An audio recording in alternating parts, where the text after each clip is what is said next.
যদি ভোট যে 2000, 3000, 4000 what ever the number, তাহলে হবে কি আমাদের সেগুলোকে আলাদা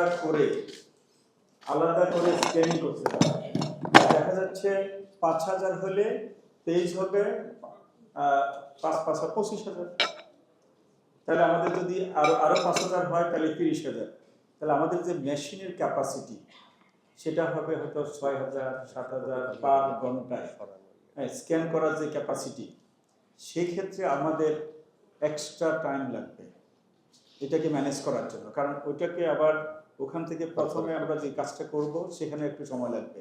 মেশিনটা ঠিক আছে কিনা, ম্যানুয়ালি 10টা আমরা করব, 10টা মেশিন করবে, মানে একই ব্যালট মেশিন করবে, দুটো এক আছে কিনা।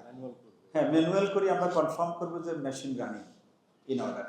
হ্যাঁ, এরপরে বাকি ব্যালটগুলোকে অর্ডারে নিয়ে এসে 30,000 ব্যালট হলো সাপোজ, সেক্ষেত্রে যদি 6000 7000 যদি ঘন্টা হয়, তাহলে আমাদেরকে 3-4 ঘন্টা 5 ঘন্টা অপেক্ষা করতে হবে। আমি আমার প্রিয় ছাত্রছাত্রীদের কাছে এই জিনিসটা আগে বলে রাখছি। অনেক সময় হ্যাঁ বলবো যে না, স্ক্যানিং হচ্ছে, রেজাল্ট হচ্ছে, দেরি হচ্ছে কেন। তাহলে এই জিনিসটা যাতে তোমরা একটু মাথায় রাখো যে আমাদেরকে মেশিনকে ওই সময়টা দিতে হবে।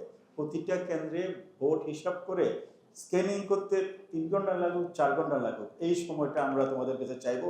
ততক্ষণ পর্যন্ত ধৈর্য ধারণ করে কেন্দ্রে কেন্দ্রে অবস্থান করতে হবে, এবং কেন্দ্রে রিটার্নিং অফিসার যারা দায়িত্বে থাকবেন ওনারা সেখানে হল এবং ডাকসু রেজাল্টটা ঘোষণা করে দিবেন। আমরা ফাইনালি ইভেন তোমাদের হাতে রেজাল্টটা থাকবে ডাকসুর, তোমরা শোনার পর সবগুলো যোগ করে তোমরা আনঅফিসিয়ালি একটা রেজাল্ট পেয়ে যাবে। ফাইনালি যখন আমাদের কাছে আসবে সেটা রাত যতক্ষণই হোক, আমরা তখন সবগুলো হল যোগ করে ডাকসুটা এখান থেকে অফিসিয়ালি ডিক্লেয়ার করব এবং হলগুলো এখান থেকে অফিসিয়ালি ডিক্লেয়ার করব।